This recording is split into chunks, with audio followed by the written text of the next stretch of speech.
Okay. Hello there. We're going to make some cookies today. This is my favorite cookie recipe. And I'll show it to you right here. Let's see. It's called Oatmeal Rice Krispie Coconut Cookies. And they are the best cookies in the entire world. And okay, let's try this. So these are the best cookies in the entire world.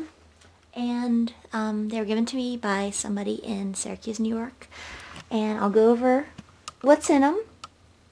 There's 1 cup of sugar, 1 cup brown sugar, 1 cup shortening, 2 eggs, 1 teaspoon vanilla, 2 cups flour, half a teaspoon salt, a teaspoon of baking soda, 2 cups oatmeal, 2 cups Rice Krispies, and 1 cup coconut. And for the shortening, I like to use butter-flavored Crisco. It tastes really good. And we're going to bake them at 375 for 10 minutes. So, let's get that there.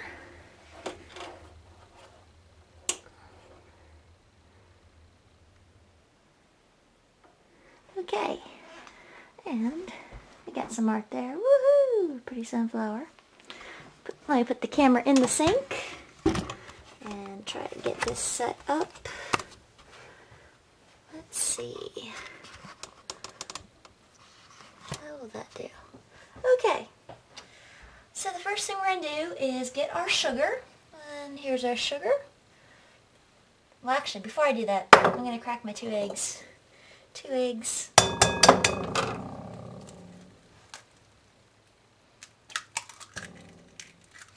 And then you save the shells because you put them in your garden with your coffee grounds and other good veggie scraps and things.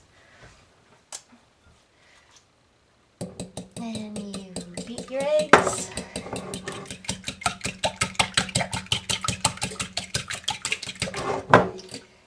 Now comes your sugar.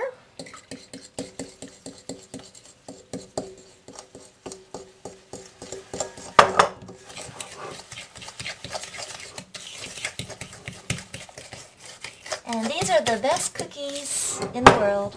You can eat them for breakfast, lunch, dinner, and for a late night snack.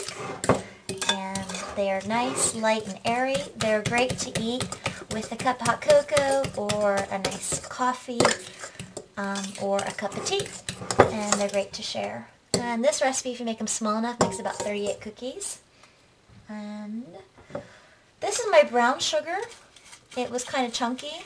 So what I had to do, it's all chunky in the bag, so I just kind of broke it out, estimated about a cup of it. Then I put a little bit of water in it, and I just heated it up in the microwave so that it would get nice and smooth again.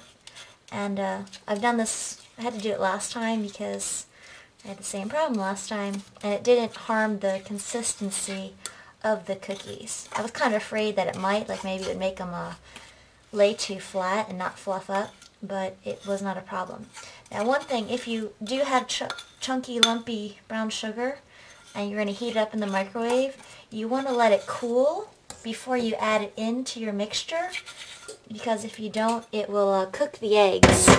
And scrambled eggs and cookies is really disgusting. So here's the brown sugar, the other sugar and the eggs.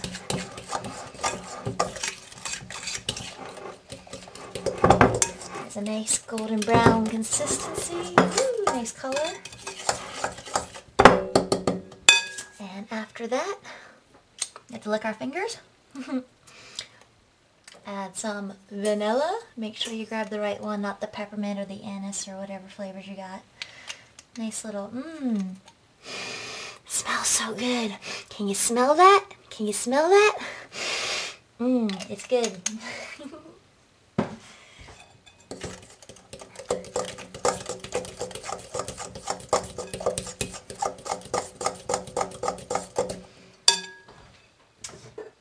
And let me go over here. Here's our shortening. And I just kind of eyeball it. It's supposed to be a cup. So usually it's a cup, a heap, and spoonfuls I find works. Now when I was younger, I always was really, I guess, very recipe oriented. I needed to know exactly how much things had to go into it. And then I spent the summers with my grandma, and whenever she cooked anything, she would just throw it in, she'd measure in her hand. She wouldn't use any measuring cups. And so I was trying to figure out, how to cook. So I was like, well, how much is that when you make an apple pie crust? And she's like, oh, you just put this much in, and then you add the water, and then it has to be like this, and you feel the doughy consistency with your hands. And my mind could not understand. It couldn't even fathom that. My brain was not set up to think that way, like feeling food and understanding it that way. So she taught me that.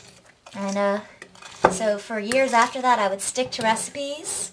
And then as I would get comfortable with my favorite recipes, then I started to kind of get the hang of it. And then I could alter them or add things or improvise if I was missing an ingredient or something.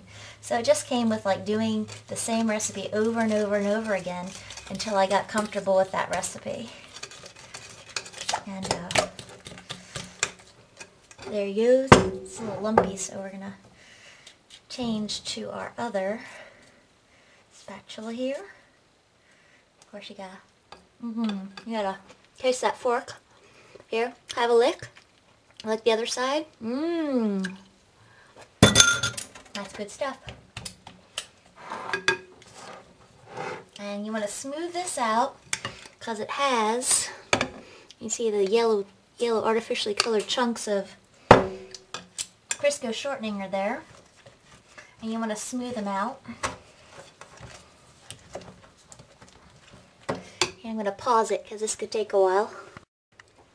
Okay, so once you have it all mixed up and it's this nice creamy consistency, then you can add your flour. And I usually just try to mix it in a little bit at a time. If you want to, you can sift it, but it really doesn't make a difference. And sometimes when I'm really hungry for cookies, I just dump it all in and say, okay, well, we'll just dump it really fast because we really want to eat the cookies. You mix that up. And I'm making these cookies to give away, and today was pretty exciting because I got my first subscriber, and that's CC Bell 42. So these cookies are made in honor of CC Bell 42, and she can just eat them along with me.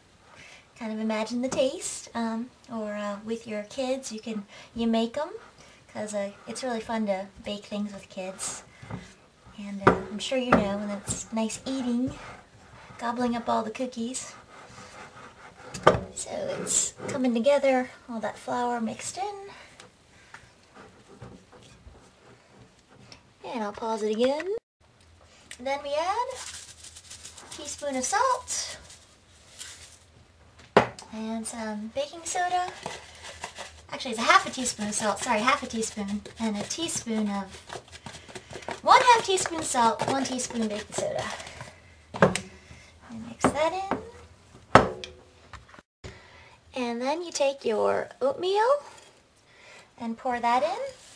Now when you're pouring in your oatmeal, your Rice Krispies, and your coconut, this is going to get really thick.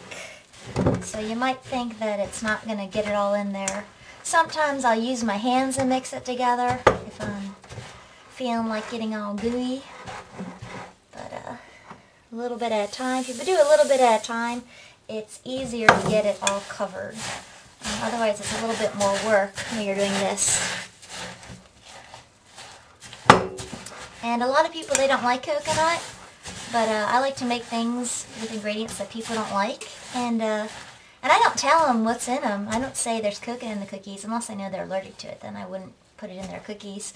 But I don't tell them there's coconut in the cookies until after they eat the cookies, and then they say, oh, I really like those. And then I say, hey, guess what? Guess what was in there? There was coconut in those cookies, and they didn't even know.